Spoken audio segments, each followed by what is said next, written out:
Good morning and welcome back to my channel and welcome to another new vlog. আরও একটা শীতের সকালে তোমাদের সকলকে জানাই স্বাগত। সকালে ঘুম থেকে উঠে পড়েছি অনেকক্ষণই, কিন্তু এখনও মশারির দড়িটা খোলা হয়নি। ওই কোণাটা আয়ুষের জন্য বরাদ্দ থাকে। আর আয়ুষকে দেখো, ঘুম থেকে উঠেই সাইকেল নিয়ে বসে পড়েছে ব্রাশ করতে। এই সাইকেল বনবন করে দুই ঘর মিলে ঘুরবে আর ব্রাশ করবে। সকালবেলা উঠে সমস্ত বিছানা তোলা হয়ে যায়, কিন্তু এই মশারির ওই কোণার দড়িটা খোলা নিয়ে লেগে যায় ঝামেলা। আর সেই জন্যই এখন ওই দড়িটা লাগানো আর খোলার দায়িত্ব শুধুমাত্র আয়ুষেরই থাকে।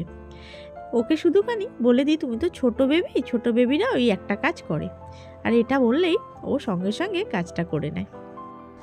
ব্লিঙ্কিট থেকে আয়ুষের কিছু খাবার অর্ডার করা হয়েছে, সেটাই চলে এসেছি। এই ব্লিঙ্কিট থাকার জন্য যেমন মান্থলি কিছু খরচা বেড়েও যায়, তেমনি কিছু সুবিধাও হয়। মানুষের সুবিধার জন্য করলেও খরচাটা সত্যিই কিন্তু এতে বেড়ে যায়। মানে অযথা বা অপ্রয়োজনীয় জিনিসও আমরা কিন্তু এই ব্লিঙ্কিট থেকে কিনে নিই চট করে দরকারের জন্য। আর দূরে দোকান থাকলে কিন্তু সেটা আর হয়ে ওঠে না, সেই ক্ষেত্রে পয়সাটাও বেঁচে যায়। কি আর করার, চলে এসেছে ব্লিঙ্কিট থেকে জিনিস। একটু ভারী বলে আমি আর ব্যাগে করে তুললাম না। রূপমকে বলেছি এনে দিতে, রূপম এনে দেবে। ওই দেখো, ব্যাগটা ভারী তো সেই জন্য ওখান থেকে জানলা দিয়ে আর তুলতে পারলাম না। আয়ুষ ব্লিঙ্কিটের থেকে ব্যাগটা নিয়ে নিয়েছে, ঘরের কিছু প্রয়োজনীয় জিনিসও এনেছি।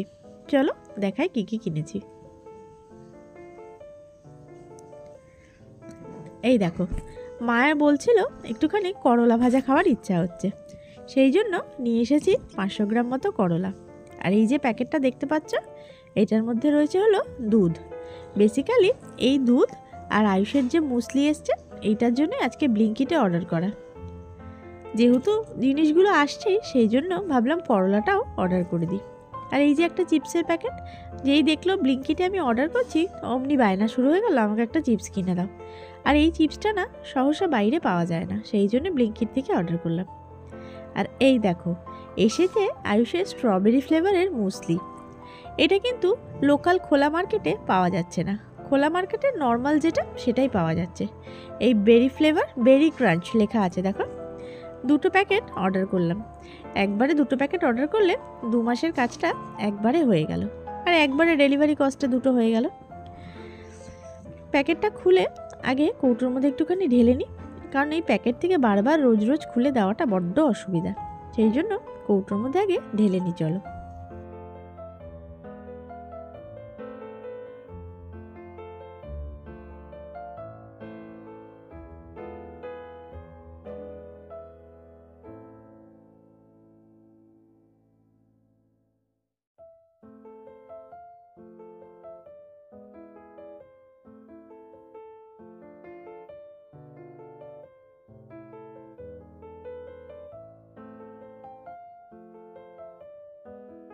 কৌটোটা ফুল হয়ে যাওয়ার পর যতটুকু রয়েছে সেইটা আজকে বাটিতে ঢেলে নিই। এটা আজকে আয়ুষকে সকালের টিফিনের জন্য দিয়ে দেবো। আমি যখন মুসলিটা দিই ওকে, সঙ্গে কিন্তু একটুখানি দুধও দিয়ে দিই। কখনো গুঁড়ো দুধ দিই, কখনো আবার লিকুইড দুধ দিয়ে দিই। মানে যেটা হাতের কাছে অ্যাভেলেবেল সেই সময় থাকে সেইটা দিয়ে রেডি করে দিই। আর সঙ্গে একটুখানি গরম জল। যদি লিকুইড দুধ দিই তাহলে দুধটাই গরম করে দিয়ে দিই, আর যেহেতু আজকে লিকুইড দুধটা নেই সেই জন্য একটু গরম জল দিয়ে আমুল দুধ গুলে রেডি করে দিলাম সকালের খাবারটা। আয়ুষের খাবার এখানে রেডি। আর এই দেখো, এখানে হয়েছে হলো আজকে কড়াইশুঁটির কচুরি। কিছুটা কড়াইশুঁটির পুর সেদিনকের বেঁচে ছিল ফ্রিজের মধ্যে, সেটা দিয়েই কড়াইশুঁটির কচুরি হয়েছে। আর দেখো, এই যে করলাগুলো এনেছিলাম ব্লিঙ্কিট থেকে, মা ভাজবে বলে কেটেছে। সত্যি কিন্তু ব্লিঙ্কিটের সবজিগুলো ভীষণ ফ্রেশ থাকে, লোকাল মার্কেটের থেকেও যেন ফ্রেশ বেশি। দুধের প্যাকেটটা এখন আপাতত ফ্রিজে নিয়ে রেখে দিই, এখন জাল দেবো না, রাত্রিবেলা জাল দেবো। দুধটা বেসিক্যালি আয়ুষের জন্যই আসে। আয়ুষ কি কখনো একটু মা খায়, চাটা খুব কমই হয়, আমাদের গুঁড়ো দুধের চাটাই বেশি হয়।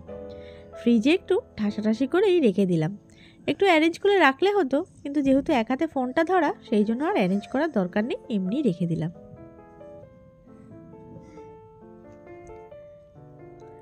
সকালের টিফিন করব সেই জন্যই বসিয়ে দিয়েছি চায়ের জল। আর এই দেখো, এইদিকে মায়ের সকালবেলা করলা ভাজা করছে।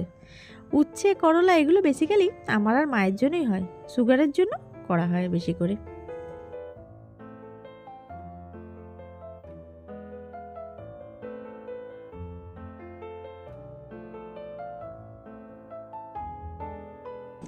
এই দেখো, এই যে মেলা থেকে এনেছিলাম, দেখো বললাম না যে এই যে লম্বা এটা তেলের বোতল রাখার জন্য, এই দেখো যাতে একটু সুবিধা হয় তেলের বোতলগুলো রাখতে, সেই জন্য এটা এনেছি।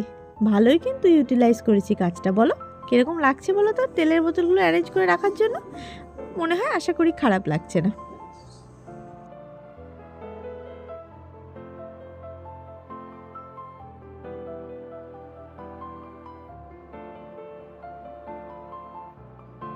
সকালে টিফিনটা কমপ্লিট করে ইচ্ছে আছে ঘরের একটু ডাস্টিংয়ের কাজে হাত দেব। দেখো টিভির ওপরটা, ড্রেসিং টেবিলটা আজকে একটু ভালো করে পরিষ্কার করব। 1 মাস যেতে না যেতেই এত ধুলো হয়ে যায়, আর সবথেকে বড় কথা আয়ুষের খেলনা এদিক ওদিক ছড়িয়ে রাখে, সেগুলো অ্যারেঞ্জ করতে প্রচুর সময় লেগে যায়। মা আজকে সম্পূর্ণ রান্নাবান্নার দায়িত্বে রেখেছিল, নিজেই করেছে সব কিছু, কিন্তু হঠাৎ করে বলল কি আজকে রাতের জন্য একটুখানি সয়াবিন রান্না কর। আর সয়াবিন মানে আমাকেই করতে হবে। আমার হাতে সয়াবিন নাকি আমার মায়ের বোনের ভীষণ ভালো লাগে, জানি না কেন, ওরা বলে নাকি আমি সয়াবিন খুব ভালো করে করতে পারি। এদিকে সয়াবিন করছি, আর এদিকে ছোট্ট হাঁড়িতে অল্প করে একটুখানি ভাত বসে গেছে। সয়াবিন রান্না তো মোটামুটি হয়েই গেছে, ঝোলটা আর একটু ফুটলেই হয়ে যাবে আমার সয়াবিন রান্না। কীরকম দেখতে হয়েছে কমেন্ট করে বলো তো। রান্নাবান্না সেরে সম্পূর্ণ স্নান করে ফ্রেশ হয়ে নিয়েছি। ভেবেছিলাম যেহেতু একটু ধুলোবালি ঝেড়েছি মাথা ঘষবো, কিন্তু ওই দেখো ঘড়িতে 2:30 বাজে, সেই জন্য সাহস করে এই ঠান্ডার মধ্যে আর মাথা ঘষতে পারলাম না। আর এদিকে আয়ুষ অঙ্ক নিয়ে বসেছে, কালকেই আয়ুষের লাস্ট পরীক্ষা। উফ, পরীক্ষাটা হলে আমিও বাঁচি, আয়ুষও যেন একটুখানি রিলিফ পায়। খুব প্রেশার হয়ে যাচ্ছে কদিন ধরে ওর ওপর। আর ওই দেখো ওই টিভির ওপরটা, এই ড্রেসিং টেবিলের ওপরটা, ড্রেসিং টেবিলের ভিতরটা খুব ভালো করে পরিষ্কার করেছি। এই আয়ুষের ওষুধ দেখেছো, কত ড্রেসিং টেবিল ভর্তি হয়ে যায় আমার আয়ুষের ওষুধেই। এগুলো সেই জন্য মাঝে মাঝে আমাকে একটুখানি পরিষ্কার করে নিতে হয়। এগুলো সব সুন্দর করে আবার অ্যারেঞ্জ করে রেখেছি। আজকে তোমাদের সঙ্গে একটা স্পেশাল জিনিস শেয়ার করব। এই দেখো, দেখতে পাচ্ছ এখানে আছে সমস্ত জিনিসের, এগুলো হলো ড্রাই ফ্রুটসের সেট। অধিজিতের অফিস থেকে 2টো দিওয়ালির গিফট এসছে। এই দিওয়ালির গিফটটা অনেক দিন আগেই এসেছে, কিন্তু তোমাদের সঙ্গে না শেয়ার করা হয়নি, তাই জন্য আজকে তোমাদেরকে দেখাচ্ছি। দেখো ড্রাই ফ্রুটসের মধ্যে আছে কাজু বাদাম, আমন্ড, কিশমিশ, পেস্তা, আর একটা ফ্লাওয়ার বুকেট ছোট্ট, আর একটা ডেয়ারি মিল্ক। আর এই দেখো এইটা হলো একটা স্পেশাল গিফট, চলো তোমাদের সঙ্গে খুলে শেয়ার করছি।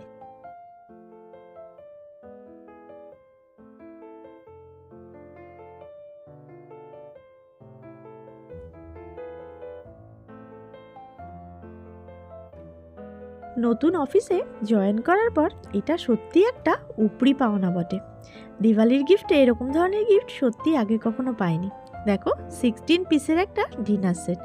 চলো তোমাদেরকে খুলে দেখাই ডিনার সেটটা কীরকম। যদিও কালকে রাত্রিবেলা খুলে একবার দেখেছি, এটা না সুন্দর একটা গিফট র্যাপের মধ্যে ছিল, আর কাল রাত্রিবেলা সেই র্যাপটা খুলেছি, কিন্তু তখন আর ভিডিওটা করিনি। আজকে তোমাদের সঙ্গে শেয়ার করছি। এই যে যে প্লেটগুলো দেখতে পাচ্ছ, ডিনার প্লেটগুলো, এটা একটা বক্সের মধ্যে ছিল। এই বক্সটা নিয়ে আয়ুষ সেটাকে কেটে কুটে একাকার করে রেখেছে। মাকে বলছি প্লাস্টিকটা একটু খুলে দাও। এই দেখো ভীষণ ওয়েটি, মানে এই যে ডিনারের যে থালাগুলো দিয়েছে ভীষণ ওয়েটি। তুমি বিশ্বাস করবে না, হাতে না ধরলে তোমরা বিশ্বাসই করতে পারবে না যে এত সুন্দর জিনিসও অফিস থেকে গিফট হিসেবে আসতে পারে। মানে অফিস থেকে বলতে কোনো একটা কোম্পানি ওদের সবাই এমপ্লয়ীদের জন্য এইরকম ধরনের গিফট পাঠিয়েছে। 16 পিস ডিনার সেটের মধ্যে এখানে রয়েছে, ফার্স্টেই খুলে দিলাম যেটা, সেটা হলো 4টে থালা। এবার দেখাবো 4টে বাটি।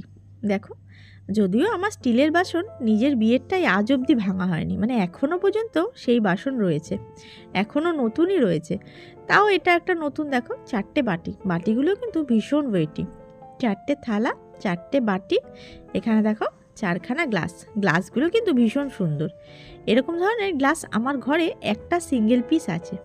মাকে তাই বললাম একটু হেল্প করো, গ্লাসটা দেখাচ্ছি। দেখো একটুখানি স্কোয়ার টাইপের শেপটার গ্লাসের। আর রয়েছে হলো 4টে বড় ধরনের চামচ। এই সবকটা মিলিয়ে 16 পিসের ডিনার সেট।